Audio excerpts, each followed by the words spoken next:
পৃথিবীর সবচেয়ে প্রাণঘাতী সীমান্ত আমাদের বাংলাদেশের সীমান্ত, এটা কেন হলো? আমরা তো আমাদের খুবই ঘনিষ্ঠ বন্ধু রাষ্ট্র দ্বারা বেষ্টিত। আপনার মূল্যায়ন। সবাইকে ধন্যবাদ জানিয়ে আমার বক্তব্য শুরু করছি। অনেকদিন পরে মনে হচ্ছে আমার যে আমি এই আলোচনায় এসেছি।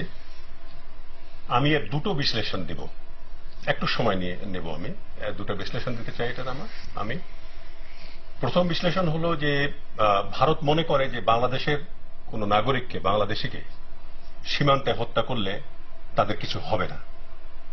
এটা হলো প্রথম ধারণা। হবে না এই জন্য, এটা আমার সৌভাগ্যই আমি বলি যে 2001 সালে পদুয়া এবং রৌমারীতে ভারতকে মোকাবেলা করবার সৌভাগ্য আমার হয়েছিল এবং সেখানে ভারত শোচনীয়ভাবে আমাদের কাছে পরাজিত হয়। আমি পুরস্কার হিসেবে এক গভর্নমেন্ট আমাকে পদচ্যুত করে, আরেক গভর্নমেন্ট আমাকে চাকরিচ্যুত করে এবং এটা হয়েছিল ভারতের চাপের কারণে। তো ভারত ভালো করেই জানে যে বাংলাদেশের সরকারকে দিয়ে সে দেশের ডিজিবিডিআর এর কাছে তারা পরাজিত হয়েও চাপ দিয়ে তাকে পদচ্যুত এবং চাকরিচ্যুত করা যায়। তাহলে এটা আমি ধরে দিতে পারি যে ভবিষ্যতে যে কোনো ডিজিবিডিআর ভারতের বিরুদ্ধে কোন ব্যবস্থা নিতে সহজে পদক্ষেপ নেবে বলে আমার মনে হয়। এইরকম একটা ধারণা ভারত পেয়ে গেছে। আমার সময় আমি যেটা দেখেছি সেটা হলো যে কাশ্মীরে যে বিএসএফ গুলো থাকে তাদেরকেই বাংলাদেশ সীমান্তে নিয়ে এসে পোস্টিং দেওয়া হয় ডাইরেক্টলি। এটা নিয়ে আমি কথা বলেছিলাম ডিজি বিএসএফ এর সঙ্গে যে তোমরা অন্য সীমান্তে বা তাদেরকে হেডকোয়ার্টারে রেখে তাদের মন মানসিকতাগুলোকে একটু টোন ডাউন করে তারপরে তোমরা বাংলাদেশি সীমান্তে দাও। ওইখানে কাশ্মীরে হয় কি, Kashmir is a very hottest border. ওইখানে তারা পাকিস্তানিদেরকে মোকাবেলা করে, কাশ্মীরিদেরকে মোকাবেলা করে। ওখানে লস্করে তৈয়বা আছে, অন্য অন্য সংগঠনগুলো আছে। তো ওখানে যেমন দেখে সীমান্তের ওপারে মুসলমান, যে লোকটা অ্যাপ্রোচ করছে তাকে শত্রু মনে করে গুলি করে।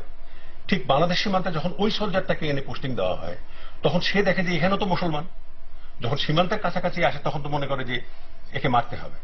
এই যে একটা সাইকোলজি, এই যে একটা মনোভঙ্গি নিয়ে তারা এখানে আসে, এসে তারা ওই কাজগুলো করে। কিন্তু জেনারেল ফজলুর রহমান, আপনি যেটা বললেন কাশ্মীর সীমান্তে তাদের এরকম মনোভাব বা দৃষ্টিভঙ্গি থাকে, কিন্তু কাশ্মীর সীমান্ত বা পাকিস্তান সীমান্ত কি এত বেশি প্রাণহানির ঘটনা ঘটে? না, ঘটে না। এই জন্য ঘটে না যে সেখানে তারা পাল্টা অ্যাকশন নেয়, কিন্তু এখানে তারা স্পট ফ্রি। এখানে তো আমি প্রথমেই সেই কথাটা আপনাকে ক্লিয়ার করে দিলাম যে বিএসএফ মনে করে বাংলাদেশের কোন নাগরিককে গুলি করে মেরে ফেলে দিলে তাদের কিছু হবে না, কিন্তু পাকিস্তানে জিনিসটা হবে। কয়েকদিন আগে 3 জন সোলজারকে মেরে ফেলে দিয়েছে পাকিস্তান সীমান্তে, আপনি জানেন ভালো। একটা সাধারণ ধারণা আছে যে বাংলাদেশ থেকে মানুষ ভারতে যায়। এটা সবারই একটা ধারণা আছে যে বাংলাদেশ থেকে মানুষ ভারতে যাচ্ছে কাজ করার জন্য, ইকোনমিক মাইগ্রেন্ট হিসেবে যাচ্ছে। এর আগেও কিন্তু এই কথাগুলো হয়েছিল তাদের সঙ্গে আমাদের। আমি ডিজিবিডিআর থাকবার সময় একটা সার্ভে করেছিলাম আমার নিজের উদ্যোগে যে ঢাকাতে কত ভারতীয় আছে। 2001 সালে ঢাকায় ভারতীয় বৈধ অবৈধভাবে 5 লক্ষ ছিল। এখন সেটা আমার মনে হয় 10 লক্ষ পার হয়ে গেছে। আমি যে ডিওএইচএস এ থাকি, যেখানে আমার বাড়ি ডিওএইচএস বাড়িধারাতে, আমার মনে হয় 20 to 30% বাড়িতে ভারতীয়রা আছে এবং এদের 90% লোক অবৈধভাবে আছে। এই কথাটা কিন্তু আমরা বলি না। আপনারা নিশ্চয়ই তখনকার এই বিডিআর বিএসএফ মিটিং এগুলো তুলেছিলেন? অবশ্যই, কিন্তু কোনো অবশ্যই তোলা হয়েছিল এগুলো। ওরা কি করছে এখানে? এই যে আমাদের গার্মেন্ট ফ্যাক্টরিতে আছে, শুনেছি তাদের সিকিউরিটি ফার্মও এখানে আছে, বিভিন্ন ভাবে বিভিন্ন কাজে, এবং বৈধ অবৈধভাবে বিভিন্নভাবে তারা এখানে আছে, কাজ করছে। 10 লক্ষের মতো শুধু এই ঢাকাতেই। সরকারও এদের কোনো খোঁজ রাখে না, দেয় না। কেন, কি কারণে আমি জানি না, বাট এরা আছে এখানে। এবং আমি এটাও শুনেছি আমাদের গার্মেন্ট ফ্যাক্টরিতে এই যে ওয়ার্কারদের যে আনরেস্ট হচ্ছে, এই যে আগুন লাগতেছে, এগুলোর পিছনেও নাকি ভারতীয়দের হাত রয়েছে।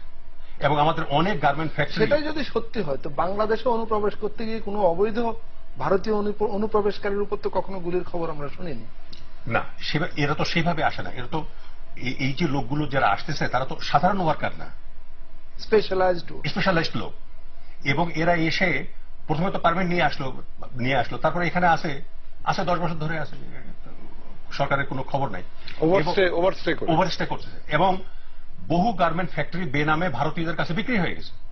আমি শুনেছি আজ থেকে বছরখানেক প্রায় 300 এর মতো। গত 3-4 বছরে এ ধরনের বহু গার্মেন্টস ফ্যাক্টরি বিক্রি হয়েছে, এটা ভারতীয় বিভিন্ন কোম্পানি কিনে নিয়েছে, এটা আমরা পত্রিকায় খবর দেখেছি। তো এই যে এই একটা গেল একটা বিষয়। 2 নম্বর হলো ভারতীয় বিএসএফ বাংলাদেশিদেরকে গুলি করে সম্পূর্ণ আইন লঙ্ঘন করছে। 2টো চুক্তি আছে ইন্ডিয়ার সঙ্গে আমাদের। একটা হলো Indira Mujib land boundary pact 1974, যেটা আমরা রেটিফাই করেছি, ভারত আজ পর্যন্ত করেনি। কিন্তু একটা কথা আমি এখানে আপনাকে বলতে চাই, সেটা হলো যে 1958 সালে নেহেরু নুন ট্রিটি হয়েছিল এই বাংলাদেশের বর্ডার নিয়ে, ইস্ট পাকিস্তান বর্ডার নিয়ে, 787 কিলোমিটার বর্ডার নিয়ে। এবং সেটা 60s আপনার রেফারেন্স পাঠানো হয় সুপ্রিম কোর্টে ইন্ডিয়াতে, এবং ইন্ডিয়ান সুপ্রিম কোর্ট ইয়েস করাতে পরে এটা 60 সালে তাদের সংবিধান সংশোধন হয়, ভারতীয় সংবিধান। আমি ভারতীয় ডিজিকে আমি প্রশ্ন করেছিলাম যে তোমরা তো নেহেরু নুন ট্রিটি যেটা করেছো যে বাংলাদেশের বর্ডার নিয়ে, ইস্ট পাকিস্তান বর্ডার নিয়ে, সেটাই আমরা ইনহেরিট করেছি। তোমরা তো তোমাদের কনস্টিটিউশন অ্যামেন্ড করেছো, তোমাদের সুপ্রিম কোর্টের তোমরা রেফারেন্স নিয়েছো, তো তোমাদের তো এটা রেটিফাই করার আর তো কোনো দরকার তো আমি দেখি না। বিকজ আমরা করবো কিনা নেহেরু নুন ট্রিটিকে মানবো কি মানবো না, এটা আমরা করতে পারি, বিকজ আমরা ইস্ট পাকিস্তান থেকে এটা বাংলাদেশ হয়েছে। তো তোমরা এটা করছো কেন? এর কোনো জবাব কিন্তু দিতে পারবে সে। জি, ধন্যবাদ। আমরা আবার একটু জানাবেন জামিরের কাছে যাই। তিনি একটা প্রসঙ্গ তুললেন যে ইন্দিরা মুজিব চুক্তি, যেটা সেখানে যাবার আগে আপনার অভিজ্ঞতা। আমি আরেকটা প্রশ্ন বলিনি, সেটা হলো আরেকটা যেটা ভায়োলেট করছে তারা, সেটা হলো 2টো চুক্তির মধ্যে আমি একটা বললাম, সেকেন্ডটা হলো বর্ডার গাইডলাইন 1975, একটা বর্ডার গাইডলাইন সাইন করা হয় তাদের সঙ্গে, এবং দীর্ঘ আছে যে একটা বাংলাদেশি নাগরিক যদি ইন্ডিয়ান বর্ডার ক্রস করে, তখন তো কাঁটাতারের বেড়া ছিল না, তখন তাকে কিভাবে ট্রিট করতে হবে এইগুলো জিনিস সেখানে লেখা আছে, যে তাকে তারা ধরে ইন্টারোগেট করবে, ইনিশিয়াল নিবে, তারপরে প্রাইভেসি এস্টাবলিশ হয়ে গেলে তারপর তাকে পুলিশে হ্যান্ডওভার করে দেবে। তারপরে ওই লোকটা জেল খাটুক আর যাই খাটুক, তাকে পুশিং করবার কোনো ইখতিয়ার ভারতীয়দের নাই। ওরা ওটা ডিপ্লোম্যাটিক চ্যানেলে তারা আসবে, কিন্তু ওরা পুশিং করতেছে এবং সোজাসুজি নিয়ে আসছে। এই যে বাচ্চাটার কথা বললো যে নিয়ে আসলো, বিএসএফ সাথে নিয়ে আসতে পারে না তাকে বর্ডার গাইডলাইন অনুযায়ী, তাকে ডিপ্লোম্যাটিক চ্যানেলে ঘুরে নিয়ে আসতে হবে। কিন্তু এগুলো তারা অহরহ করছে, দে আর ভায়োলেটিং।